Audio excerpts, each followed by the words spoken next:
classe 1, et là, elles ne vont pas reconnaître le CMH de classe 1 qu'elles avaient appris à reconnaître.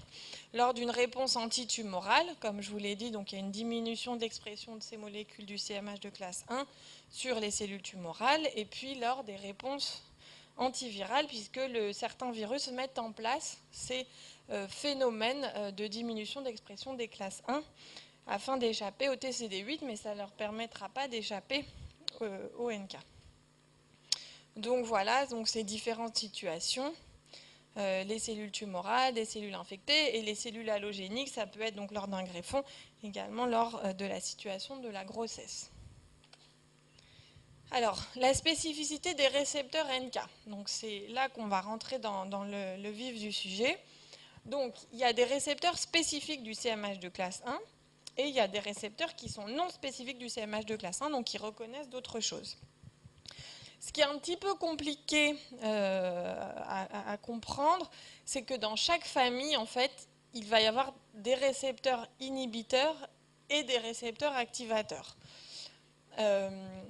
Alors, on va tout d'abord parler des KIR. Ils sont Killer Cell Immunoglobulin-like Receptors. Donc, c'est des récepteurs qui ont une structure, qui appartiennent à la superfamille des immunoglobulines parce qu'au niveau structural, ils ont des domaines qui sont partagés avec les immunoglobulines. Donc, ils diffèrent par leur nombre de domaines extracellulaires. Donc, ils ont 2 ou 3 domaines extracellulaires, les KIR, et puis par la taille de ces domaines. Donc, par la taille des fragments intracytoplasmiques qui peuvent être longs pour L ou courts, donc S pour short. Donc, par exemple, on les appelle KIR2DL. Donc, KIR2, donc s'il a 2 domaines extracellulaires, L pour il a des fragments intracytoplasmiques longs, et puis après 1, 2, 3, etc. En tout cas, sachez que chaque récepteur KIR, comme par exemple celui-là, le KIR2DL1, il va être spécifique d'un allèle du CMH de classe 1, celui-là. Ce KIR qui est en dessous, il va reconnaître un autre allèle du CMH de classe 1, ou en tout cas un groupe d'allèles. Donc ça, c'est récemment très étudié, quels récepteurs reconnaissent quels allèles, etc. Et vous voyez, ils ont un domaine intracytoplasmique ici, et en fonction des motifs spécifiques de signalisation qui sont présents dans le domaine intracytoplasmique, eh bien, les récepteurs pourront être inhibiteurs ou activateurs. Alors là, sur ce schéma, on a représenté que les récepteurs inhibiteurs, en gros, les KIR qui ont un domaine long, L, KIR L, ils sont inhibiteurs. Donc, pour simplifier aujourd'hui, on va parler que des KIR inhibiteurs. Retenez que les KIR, ce sont des récepteurs qui reconnaissent le CMH de classe 1. En gros, une grande partie sont inhibiteurs, il y en a quelques-uns qui ne le sont pas. Ensuite, à part les KIR, il y a d'autres récepteurs qui reconnaissent aussi le CMH de classe 1.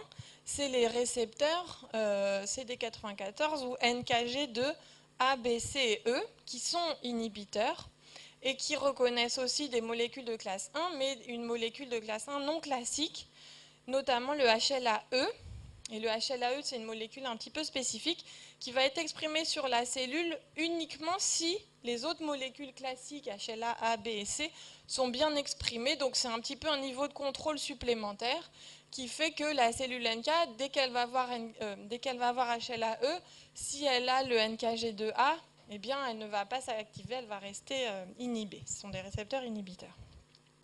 Alors, il y a un autre récepteur que je vous ai mis là, parce qu'il appartient à la même famille, si vous voulez, structurellement, mais il est un peu particulier parce qu'il est activateur, il s'appelle NKG2D, et bon, il est quand même assez important.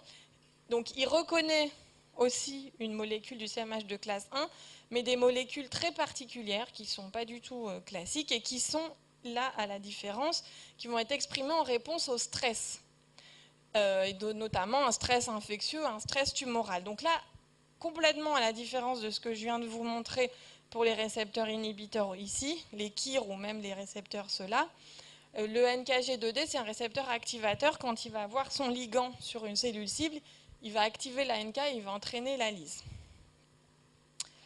Donc voilà, donc en gros, vous avez ces récepteurs spécifiques du CMH de classe 1, et puis les autres, il y a des récepteurs qui ne vont pas reconnaître ces molécules du CMH de classe 1, et là, il y a une grande variété. Ils ne sont pas tous exprimés par toutes les cellules NK. Il y aura une modulation de l'expression de ces récepteurs selon certaines sous-populations. Par exemple, donc, il y a le CD16. Donc, vous vous souvenez que le CD16, c'est ce récepteur au fragment FC des immunoglobulines qui est responsable du phénomène d'ADCC, c'est-à-dire de cytotoxicité dépendante des anticorps, qui va détruire les cibles qui sont recouvertes d'anticorps. Donc, c'est un récepteur activateur. Quand il va se lier à son ligand c'est des anticorps, et bien ça va activer la cellule NK. Et puis il y a d'autres récepteurs activateurs qui vont reconnaître des ligands qui seront des molécules de stress ou des molécules de détresse qui vont être exprimées par la cellule cible quand il y a une infection par un virus, quand il y a une transformation tumorale. Notamment, il y a la famille des NCR, Natural Cytotoxicity Receptor, comme NKP30, NKP46, etc.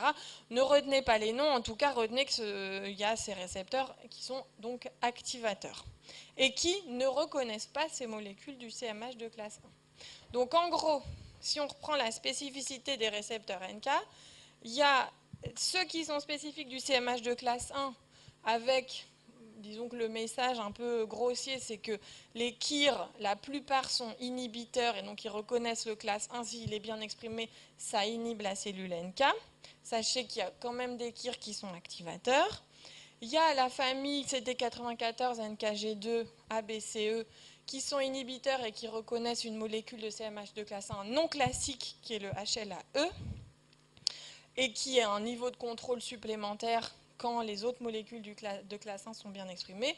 Et puis il y a une molécule un petit peu particulière qui est NKG2D qui, elle, est activatrice et qui reconnaît une molécule du CMH de classe 1 très particulière qui est exprimée en réponse au stress. Et puis à côté de ça, il y a tous les autres récepteurs qui ne reconnaissent pas du classe 1, mais qui reconnaissent des signaux de détresse, et là, qui seront donc des molécules de stress, etc., qui seront exprimées lors des infections ou des transformations tumorales, notamment ces NCR récepteurs qui sont activateurs. Donc là, sur ce schéma, on vous a mis cellule normale, donc elle exprime son CMH de classe 1, qui est reconnu par un récepteur inhibiteur. Et puis, il se trouve qu'elle exprime aussi un ligand d'un récepteur activateur. Mais la cellule NK ne s'active pas et ne lise pas la cellule cible, parce que les signaux inhibiteurs l'emportent sur le signal activateur. Par contre, ici, on a une cellule infectée par un virus. Le virus a mis en place un mécanisme de diminution de l'expression des CMH de classe 1. Donc il n'y a pas le signal inhibiteur qui est envoyé à la cellule NK, il n'y a que le signal activateur, si vous voulez, qui donc va l'emporter, et donc la cellule NK va liser la cellule cible. Donc vous voyez, ces récepteurs, ils sont très nombreux, la régulation quand même est assez complexe, et donc c'est un sujet de recherche actuelle très, très intéressant. En tout cas, c'est l'équilibre global entre les différents signaux de ces récepteurs qui va entraîner l'activation ou non de la lyse. Là, vous avez une autre représentation où je vous ai expliqué, c'est le SOA manquant qui active la cytotoxicité des cellules NK. Donc, quand il y a une infection virale, eh bien, les molécules du CMH vont être diminuées. Alors ici, c'est une représentation, c'est pas du tout à retenir, c'est que vous voyez schématiquement des exemples de récepteurs inhibiteurs avec leur ligand. Donc ici, les molécules encadrées, tout ça, ce sont des récepteurs KIR longs, donc vous voyez qui ont un L ici, ces quatre-là, qui reconnaissent différentes molécules de classe 1 du CMH.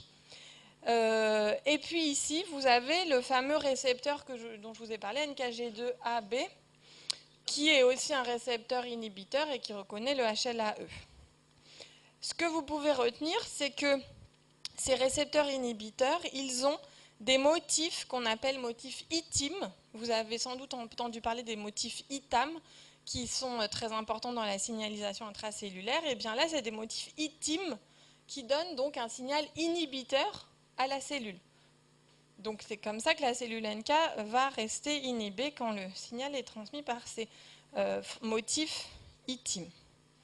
Ici, vous voyez, elles ont des domaines IG-like, immunoglobuline-like, et donc c'est pour ça que c'est cette famille de KIR. Ensuite, les principaux récepteurs activateurs, donc il y a les récepteurs NKP 30, 40, 46, etc., en tout cas qui appartiennent à la famille des Natural Cytotoxicity récepteurs. Et puis il y a le fameux NKG2D dont je vous ai parlé, qui est un peu particulier, qui reconnaît des molécules de classe 1 du CMH, mais qui sont très très particulières, et en tout cas qui sont exprimées en réponse à un stress. Donc ici, vous avez des signaux sur cette diapo, des signaux qui vont inhiber la cellule NK, donc via des motifs ITIM, par exemple via des KIR, qui reconnaissent des molécules de classe 1, via le NKG2A qui reconnaît la HLA-E, et puis ici, vous avez des signaux activateurs, où vous avez ces récepteurs, par exemple ici le CD16 ou ici les NKP 30, 40, 46, qui ont des motifs ITAM, qui eux donnent un signal activateur à la cellule, en intracellulaire. Voilà, donc ici c'est un schéma qui va reprendre un peu tous les ligands et les récepteurs des cellules NK. Donc tout d'abord ici, quand vous avez une immunoglobuline qui va se fixer sur la cellule cible, elle va pouvoir être reconnue via son fragment FC par le CD16. Ça va donner un signal activateur à la NK.